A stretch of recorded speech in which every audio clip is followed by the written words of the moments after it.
Et si je vous disais que l'action la plus performante des 30 dernières années, ce n'est ni Apple, ni Microsoft, ni même Nvidia. Et pourtant, ces entreprises, on le sait, ont transformé le monde et généré des milliers de milliards de capitalisation. Mais non. La star absolue de la bourse depuis 1990, c'est une entreprise qui vend des boissons sucrées et caféinées. Depuis son introduction en bourse, l'action Monster Beverage a pris plus de 250 000. Oui, vous avez bien entendu. 1 000 € investis à l'époque, ça vaudrait aujourd'hui 2,5 millions d'euros. C'est 15 fois plus qu'un investissement dans Microsoft sur la même période. Et pourtant, personne ne parle vraiment de cette entreprise. À sa tête, un PDG presque fantôme, Rodney Sachs, 74 ans, aucune interview, aucun profil public, aucun storytelling officiel. Et pendant ce temps, Monster continue de grignoter des parts de marché dans le monde entier avec une croissance et une rentabilité qui ferait rêver n'importe quelle multinationale. Bonjour à tous, c'est Sébastien Valton, conseiller en investissement financier et directeur des opérations de Value Investing Screener, Divis, pour les intimes. Et aujourd'hui, je suis très heureux de vous retrouver pour la nouvelle analyse de l'action du jour. Prenez de quoi noter, je vous le conseille, parce que dans cette vidéo, je vais vous raconter l'histoire secrète derrière le succès de Monster Energy. Une histoire que peu d'investisseurs connaissent et qui pourrait bien changer votre façon de voir cette entreprise ou alors d'acheter votre canette. Je vais aussi vous donner plusieurs pistes simples pour apprendre à analyser ce genre de business en allant à l'essentiel.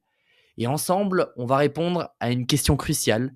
Est-ce que Monster, malgré sa performance passée, reste une opportunité d'investissement pour le long terme? Est-ce que cette croissance peut continuer ou est-ce que tout est déjà intégré dans le prix? Et surtout, est-ce que vous seriez prêt à investir dans cette entreprise dès aujourd'hui? La première étape pour bien comprendre qui est Monster, c'est évidemment comprendre son histoire. Et cette histoire commence en 1989. C'est l'histoire d'un homme que rien ne prédestinait à régner sur un empire du sucre et de la caféine. En 1989, Rodney Sachs, discret avocat d'affaires originaire de Johannesburg, décide de tourner définitivement le dos à une carrière qui s'avérait pourtant brillante. L'Afrique du Sud est alors au bord d'un bouleversement historique et Sachs, lui, rêve d'autre chose. Il ne veut plus être un spectateur, il veut bâtir. Mais pour réaliser ce rêve, il doit partir loin, recommencer de zéro. Direction la Californie, terre mythique du rêve américain où tout semble possible, mais où il n'est qu'un parfait inconnu. Rodney ne connaît personne, pas de contact, pas de réseau, pas même une idée très précise sur ce qu'il veut vendre. Son seul atout en poche, eh bien, une ambition démesurée et une volonté implacable, un sens aigu des affaires aiguisées par 20 années passées dans les couloirs d'un cabinet d'avocats. À peine arrivé sur la côte ouest américaine, Rodney observe une tendance émergente qui s'impose sous le soleil californien, les smoothies.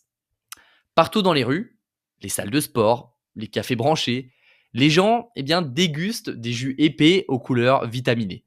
Ils sentent immédiatement l'opportunité, mais question reste en suspens, comment pénétrer ce marché ultra concurrentiel quand on est étranger et inconnu? Sachs comprend vite qu'il n'aura ni le temps ni l'argent pour bâtir un réseau de distribution à partir de zéro.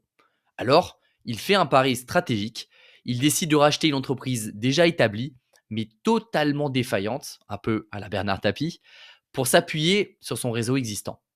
Cette entreprise, c'est Hansen Natural, une société familiale fondée en 1935 qui produisait autrefois de célèbres jus de fruits naturels, mais qui se débat désormais dans d'énormes difficultés financières après plusieurs années d'erreurs stratégiques.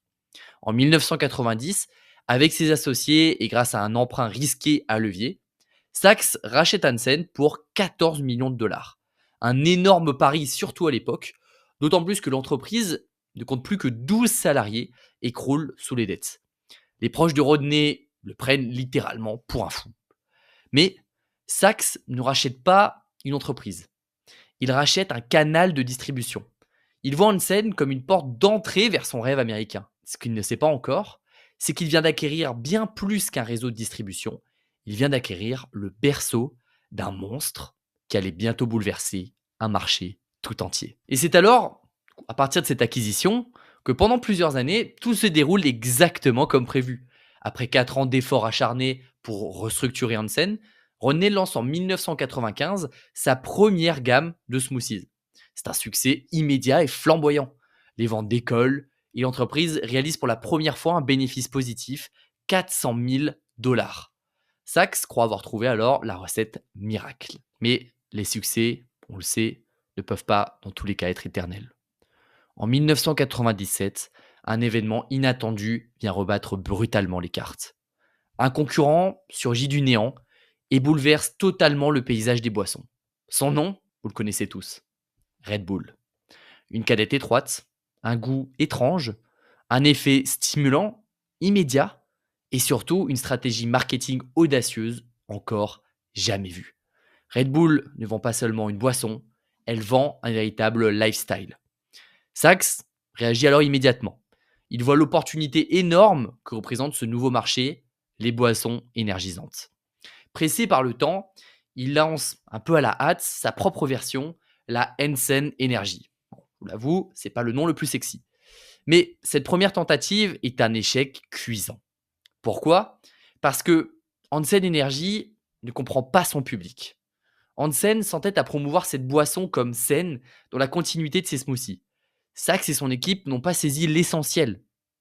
Les jeunes consommateurs ne recherchent pas la santé dans une boisson énergisante, mais l'adrénaline, l'interdit, la rébellion.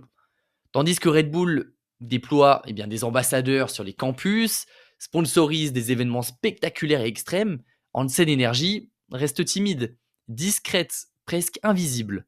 Les ventes stagnent, les pertes s'accumulent.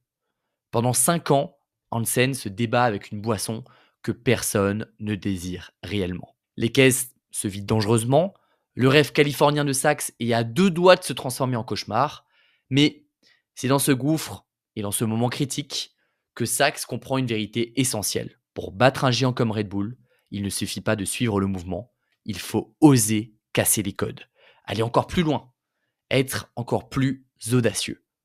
C'est à cet instant précis, dans ce constat amer de l'échec, que l'idée folle d'une nouvelle boisson émerge.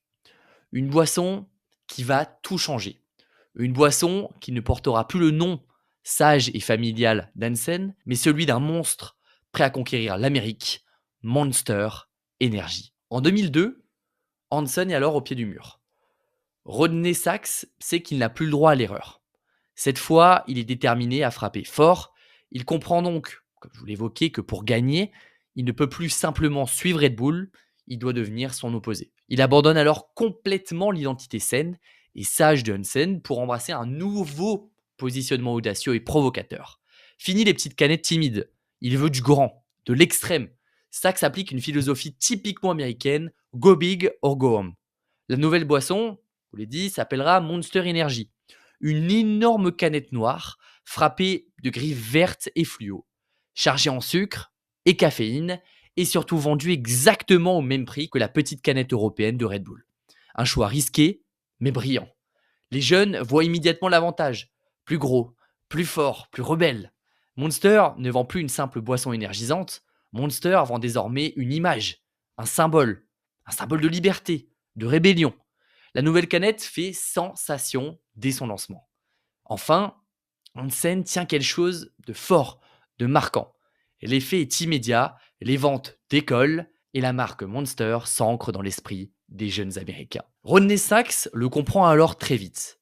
Il ne suffit pas d'avoir un produit fort, il faut le rendre incontournable. Pour cela, il va investir massivement dans le marketing. En 2002, Hansen compte 108 employés, dont déjà 66 uniquement dédiés au marketing. 3 ans plus tard, ce chiffre explose à 217 employés marketing pour seulement 293 salariés au total. L'entreprise arrête de produire elle-même ses boissons. Son corps de métier est désormais la promotion.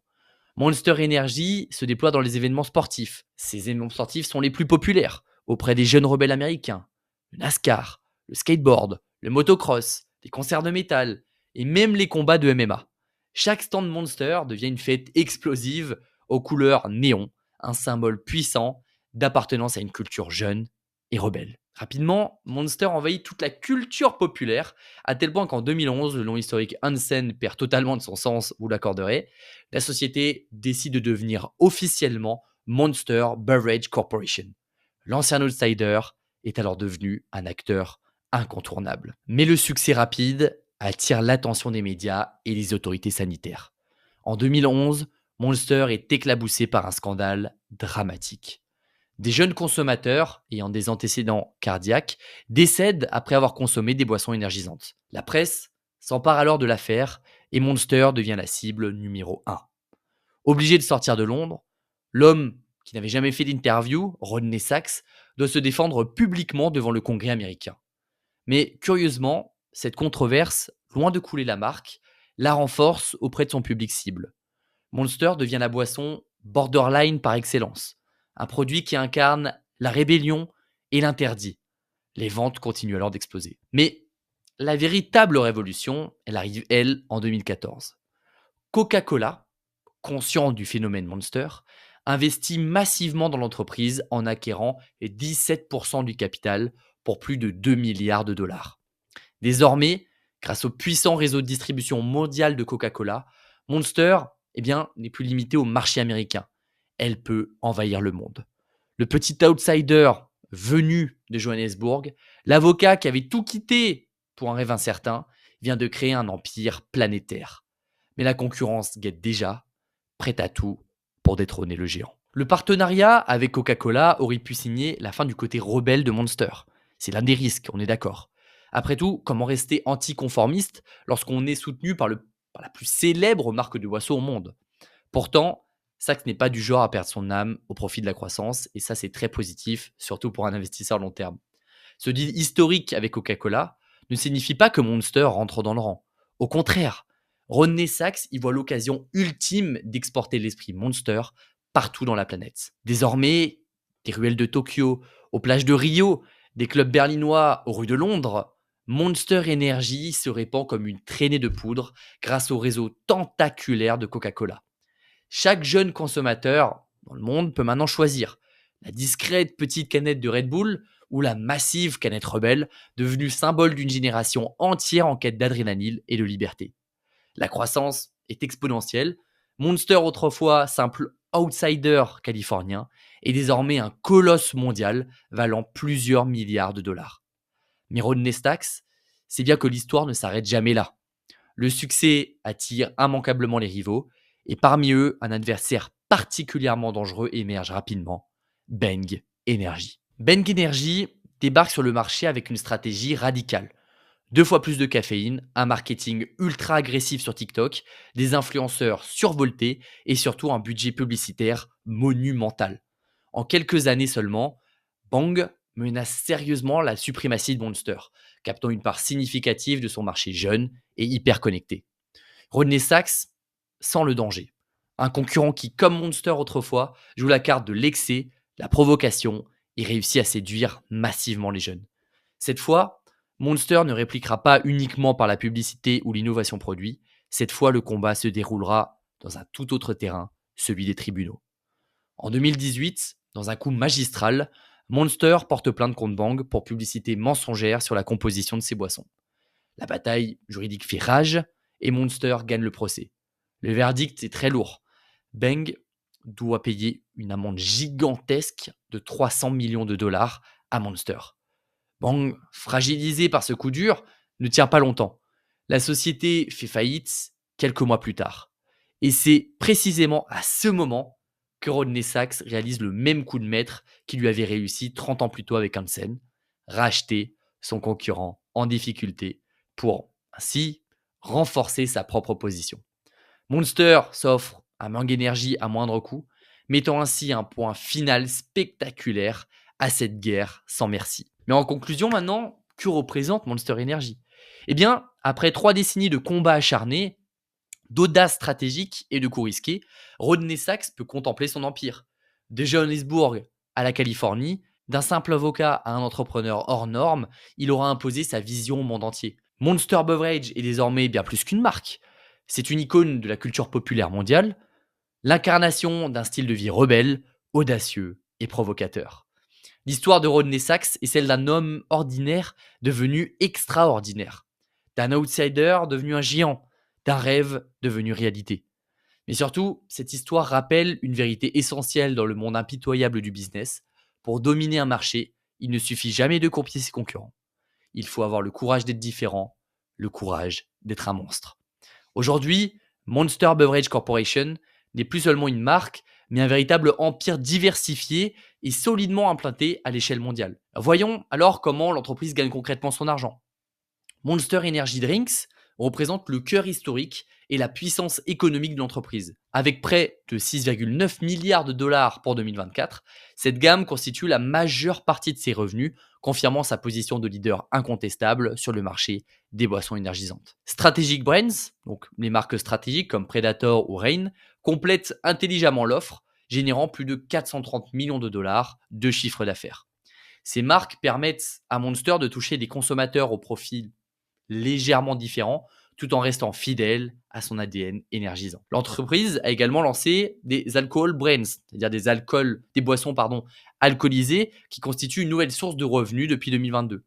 Bien que récente, cette catégorie rapporte déjà environ 172 millions de dollars pour 2024, montrant que Monster ne cesse jamais de diversifier ses sources de croissance. Enfin, petite partie provient de diverses activités regroupées sous Other, une catégorie donc plutôt modeste, mais stable avec à peu près 24 millions de dollars par an. Alors, après avoir retracé cette aventure hors norme, il est temps de se poser la question que tout investisseur se pose aujourd'hui. Est-ce qu'il faut acheter l'action Monster? Et pour répondre à cette question, on va analyser ensemble, de manière très simple et très claire, la santé financière de l'entreprise, ses perspectives de croissance, ainsi que les risques éventuels. Vous allez voir, ce n'est pas très compliqué et on va commencer tout de suite parce que tout investisseur regarde en premier, c'est-à-dire la croissance. Si vous suivez cette chaîne depuis un moment, vous savez que je considère la croissance comme un critère essentiel pour identifier une entreprise de qualité. Et justement, Monster Beverage affiche un historique de croissance absolument remarquable, surtout en se basant sur ce graphique. On peut passer de 5 à 10 ans. Et qu'est-ce qu'on remarque? Eh bien que depuis 10 ans, le chiffre d'affaires, c'est-à-dire l'ensemble des ventes réalisées par l'entreprise, a progressé de 11,8% chaque année sans exception. Autrement dit, Monster Beverage n'a jamais connu une année avec des ventes en forte baisse. Jamais. Encore plus fort, le résultat net, c'est-à-dire l'argent réellement gagné une fois toutes les charges payées, affiche une croissance moyenne annuelle de 12,1% par an. Autrement dit, non seulement Monster vend plus, mais elle gagne aussi davantage chaque année. Le flux de trésorerie disponible, c'est-à-dire l'argent réellement disponible pour investir ou distribuer aux actionnaires, a augmenté, on le voit, de 11,3% par an. Et alors, comment expliquer ces résultats exceptionnels et surtout cette régularité impressionnante?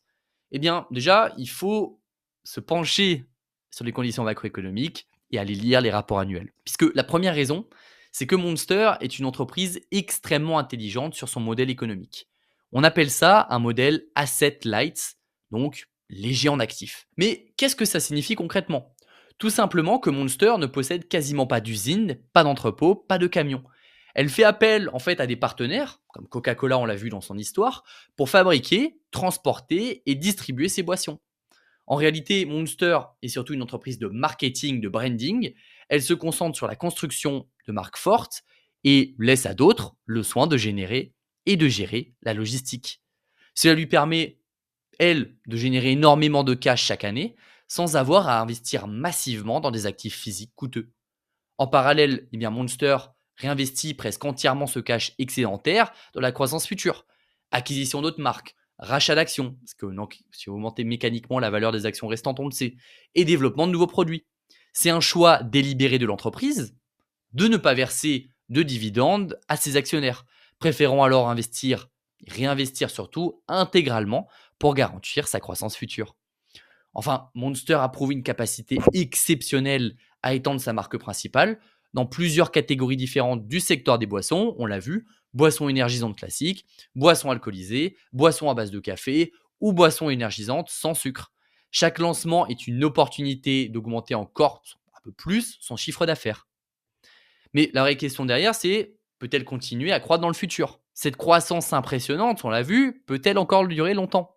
Eh bien, quand on a fait quelques recherches, On l'a vu, selon les analyses récentes de Goldman Sachs, la réponse semble clairement être un oui.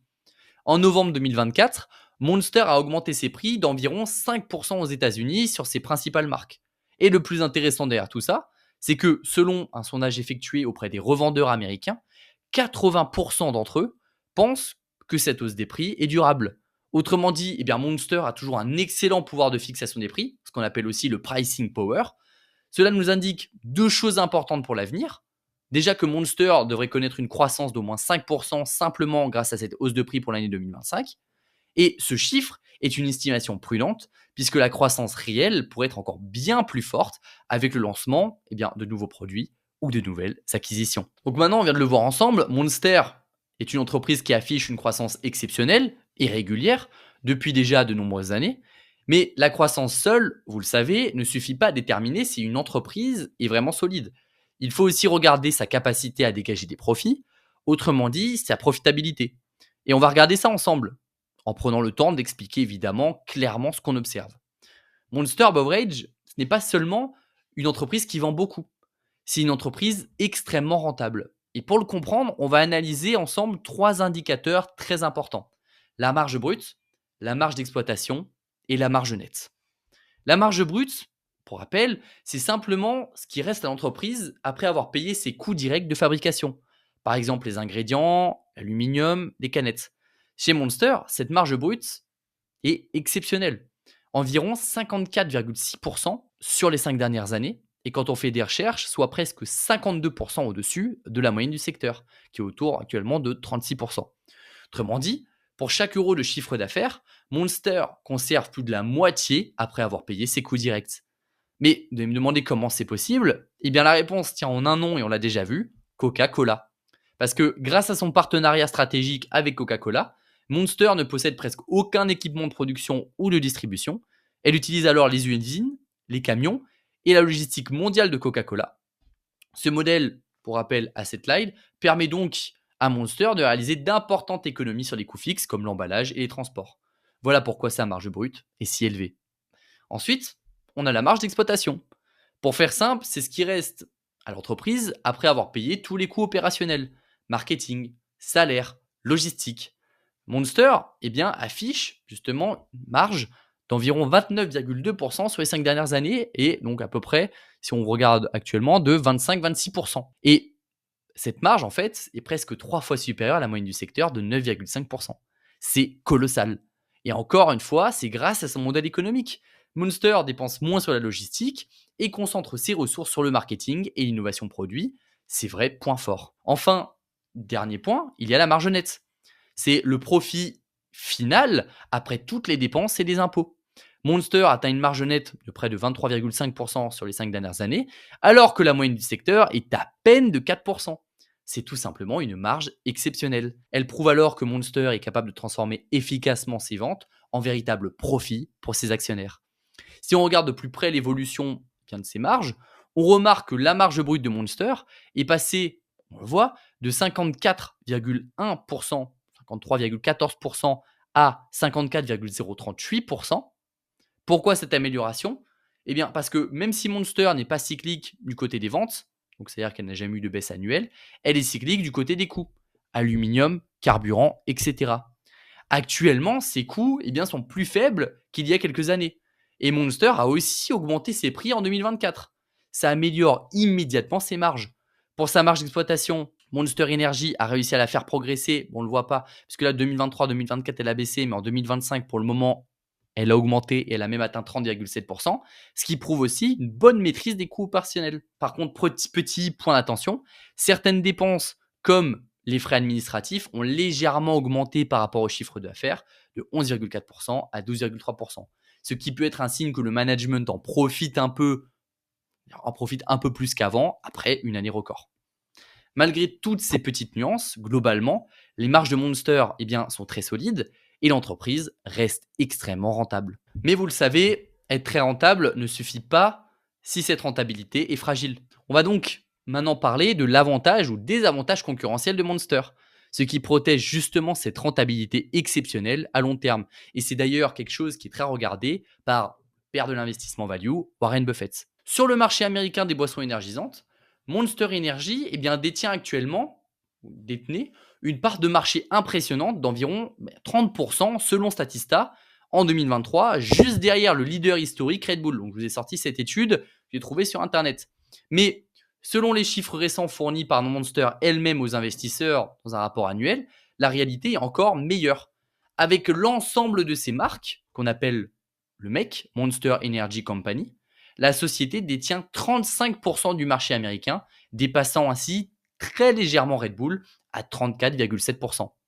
Et les autres concurrents, ils sont très loin derrière. Par exemple, Celsius, je ne sais pas si vous en avez vu apparaître au Auchan, moi j'en ai vu il y a à peu près une semaine, qui est pourtant d'ailleurs très en vogue actuellement, il y a seulement 8,8%, donc c'est-à-dire 4 fois moins que Monster. Pourquoi un tel écart, comme on l'expliquait?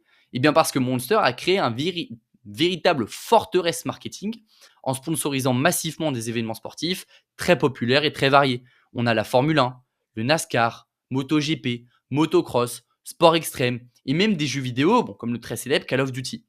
Et ces investissements marketing, donc 755 millions de dollars prévus en 2024 selon les comptes officiels qui ont été publiés, créent une véritable barrière face aux concurrents qui veulent prendre des parts de marché. Autrement dit, Monster a investi tellement dans son image de marque que cela rend extrêmement difficile pour de nouveaux entrants ou même pour des concurrents existants de lui prendre des clients. Donc on l'a vu, Monster grandit vite et qu'elle dégage des marges impressionnantes. Mais il y a un autre point essentiel à vérifier avant d'investir dans une entreprise, son niveau d'endettement. Car même les plus belles boîtes peuvent se faire renverser si leur structure financière est fragile. Et là-dessus, Monster, petit spoiler, coche toutes les cases. C'est l'une des entreprises les plus saines financièrement que vous pouvez croiser. Commençons donc déjà par un point très simple. Jusqu'à récemment, Monster n'avait aucune dette à long terme. C'est seulement à partir du deuxième trimestre 2024 qu'une ligne de dette apparaît dans ses comptes pour à peu près 199 millions de dollars. Une première dans l'histoire de l'entreprise, mais attention, même avec ça, Monster reste une entreprise que l'on peut encore considérer comme quasiment sans dette. Alors on va prendre une analogie simple. Imaginez que vous gagnez 100 000 euros par an, que vous avez 650 000 euros de patrimoine et que vous avez 2 000 euros de crédit à rembourser. On est d'accord, vous êtes extrêmement solide. C'est exactement la situation dans laquelle se trouve Monster aujourd'hui. Et comment ça se traduit dans les chiffres? Déjà, vous le voyez ici, le DTE, donc le Debt to Equity, c'est-à-dire le rapport entre la dette et les fonds propres, est de seulement 3%. C'est 40 fois inférieur à la moyenne des entreprises du secteur. En clair, Monster peut rembourser toute sa dette sans le moindre problème, même en cas de choc. Le DTI également, le Debt to Income, il est à 0,12, ce qui signifie que les bénéfices générés couvrent largement le niveau de la dette. Même pas besoin d'une année complète pour la rembourser. Et surtout, un autre ratio que j'aime beaucoup, le cash flow to debt, qui est de 10,17. Monster génère plus de 10 fois le montant de sa dette en flux de trésorerie chaque année, ce qui est gigantesque. En plus d'ailleurs de cette gestion exemplaire de la dette, Monster est aussi extrêmement liquide. Et 2 indicateurs nous permettent de vérifier si une entreprise a suffisamment de liquidité à disposition. D'abord, le current ratio, donc juste ici qui est à 3,37. Il compare les actifs à court terme, ce que l'entreprise possède en cash, stock, créances, à ses dettes à court terme. Celui de Monster donc est très faible et ça veut dire que pour chaque 1 euro à payer à court terme, l'entreprise a plus de 3 euros disponibles.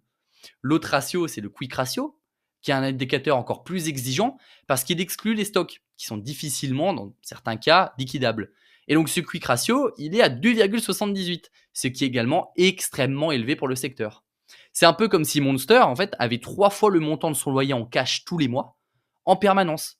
Autant dire qu'elle ne risque pas de manquer de trésorerie du jour au lendemain. Cette situation financière ultra solide donne à Monster plusieurs avantages stratégiques. Déjà, elle peut envisager des acquisitions sans risquer sa survie financière.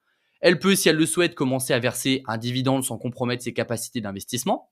Et surtout, elle réduit énormément ce qu'on appelle les risques hors marché. Pas de risque de défaut, pas de problème de liquidité, pas de charges d'intérêt importantes qui grèveraient ses bénéfices. En résumé, donc Monster est une entreprise très rentable, très liquide et quasiment sans dette. Une combinaison extrêmement rare et particulièrement rassurante pour les investisseurs à long terme. Donc on l'a vu, une entreprise rentable, solide, peu endettée. C'est bien. Mais pour un investisseur long terme, vous le savez, la vraie question, c'est qu'est-ce qu'il attend demain? Qu'est-ce qu'il attend dans l'avenir? Est-ce que Monster peut encore croître? Est-ce que son modèle est pérenne? Et surtout, quels sont les risques qui pourraient faire dérailler la machine? C'est ce qu'on va explorer d'ailleurs tous ensemble. Déjà, d'après mes recherches, on a une position stratégique qui est difficile à bousculer quand on observe le tout en soi. Puisque le partenariat avec Coca-Cola, eh bien, c'est bien plus qu'une alliance logistique. C'est une forme de pacte tacite de non-agression, si je puis dire. Monster n'a pas à craindre que Coca lance un concurrent frontal et en échange, eh bien, Coca touche une part du gâteau sans avoir à diriger l'opération. Résultat, eh bien, Monster bénéficie depuis 2015 de l'une des plus grandes chaînes logistiques mondiales sans avoir à investir massivement en interne. En 2024 d'ailleurs, l'entreprise a investi seulement 264 millions de dollars en capital, soit à peine 17% de son bénéfice net, ce qui est extrêmement bas pour une entreprise mondiale dans le secteur des boissons. À titre de comparaison d'ailleurs, la plupart des géants alimentaires investissent beaucoup plus juste pour maintenir leur installation. Autrement dit, eh bien, Monster reste léger, rapide et peut concentrer ses ressources là où ça rapporte vraiment et là où elle a vraiment de la plus-value, le marketing, l'innovation produit ou encore la croissance externe. Deuxièmement, c'est un marché en croissance et Monster est bien placé pour accélérer. Le secteur des boissons énergisantes, quand on fait des recherches, est loin d'être à maturité et est encore en phase de développement. D'après une étude de Infinity Market Research, l'industrie devrait encore croître en moyenne de 8,4% par an. Et Monster, eh bien, elle a de bonnes chances de faire mieux que ça. Pourquoi? Eh bien, parce qu'elle a encore beaucoup de terrain à conquérir. En 2023, on le sait, elle a racheté Bang Energy, un concurrent agressif mais affaibli, mettant la main sur une nouvelle unité de production et éliminant déjà, d'ailleurs par la même occasion, un rival direct. Elle vise désormais des marchés géants, encore sous-exploités, comme la Chine, l'Inde, où la demande eh bien, commence tout doucement à décoller. Et d'ailleurs, elle continue de décliner sa marque principale dans de nouveaux formats, sans sucre, au café, alcoolisé. Tant que la marque Monster reste aussi puissante, elle pourra surfer sur cette vague de croissance globale tout en maintenant sa domination eh bien, dans ces marchés historiques. Mais vous le savez, par contre, quelque chose, c'est que rien n'est jamais acquis. Malgré tous ces voyants au vert, Monster eh bien, n'est pas invincible. Il y a deux risques principaux qui méritent d'être surveillés selon moi. Le risque réglementaire, donc les boissons énergisantes sont régulièrement pointées du doigt pour leur effet sur la santé.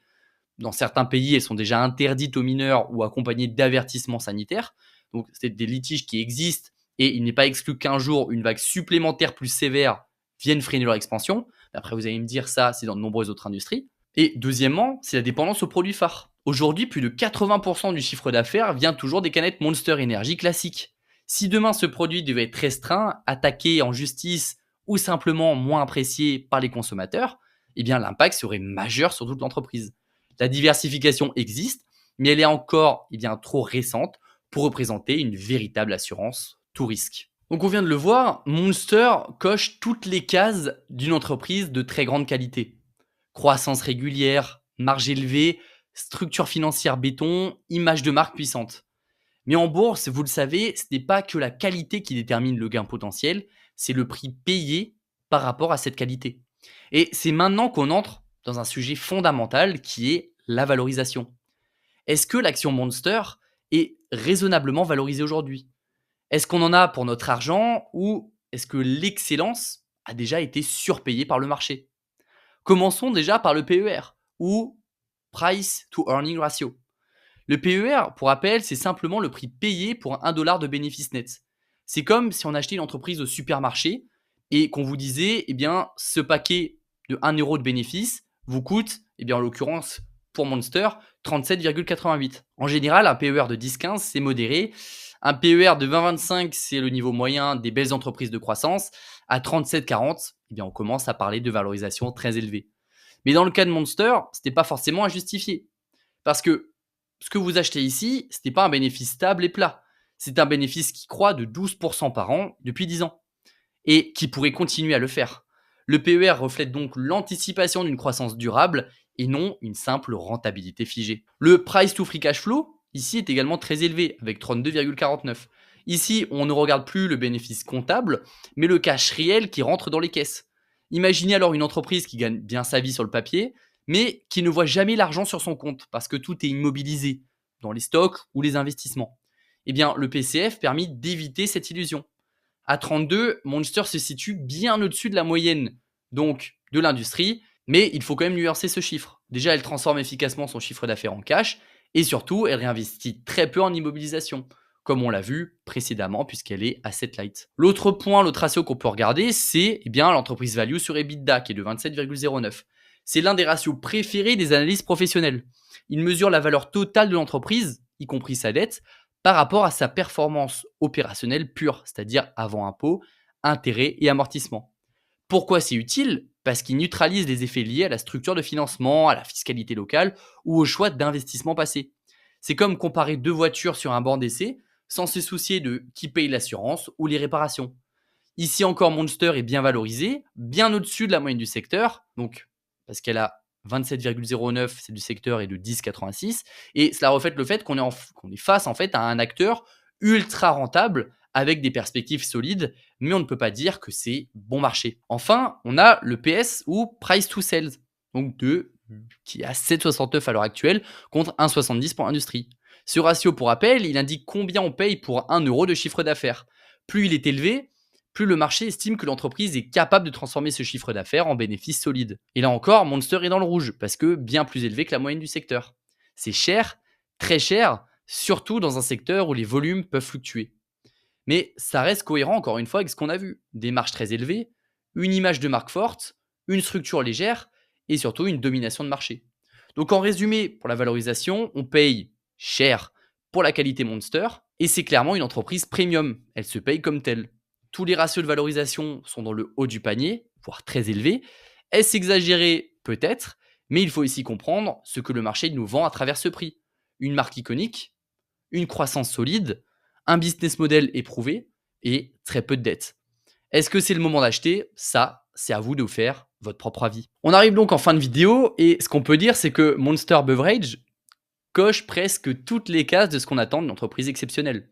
Une croissance impressionnante, une rentabilité hors norme, un modèle économique ultra efficace, une dette quasi inexistante, un partenaire stratégique de long terme avec un acteur majeur comme Coca-Cola et surtout un retour sur capital investi supérieur à 25%. Bref, c'est une entreprise qui crée de la valeur année après année et qui dispose encore d'un vrai potentiel d'expansion dans des marchés gigantesques comme l'Inde ou encore la Chine. Mais évidemment, cette qualité a un prix. Et le marché ne l'a pas ignoré. Les multiples de valorisation sont très élevés, les attentes sont fortes et la moindre déception pourrait être sanctionnée. Sans oublier les quelques risques structurels, la dépendance à un seul produit star, des dirigeants historiques sans plan de succession clair, ou encore des pressions réglementaires possibles sur le secteur des boissons énergisantes. Alors, Monster est-elle une pépite encore sous-estimée ou une star déjà bien valorisée? Faut-elle la garder à l'œil ou passer son tour? C'est à vous de vous faire votre propre avis et dites-moi en commentaire ce que vous en pensez. Est-ce que vous seriez-vous prêt aujourd'hui à investir dans Monster? Ou est-ce que vous attendez plutôt une opportunité plus raisonnable? Je vais lire tous vos retours et on pourra en discuter ensemble juste en dessous. C'était Sébastien sur la chaîne Value Investing Screener et je vous dis à très bientôt pour continuer à parler long terme.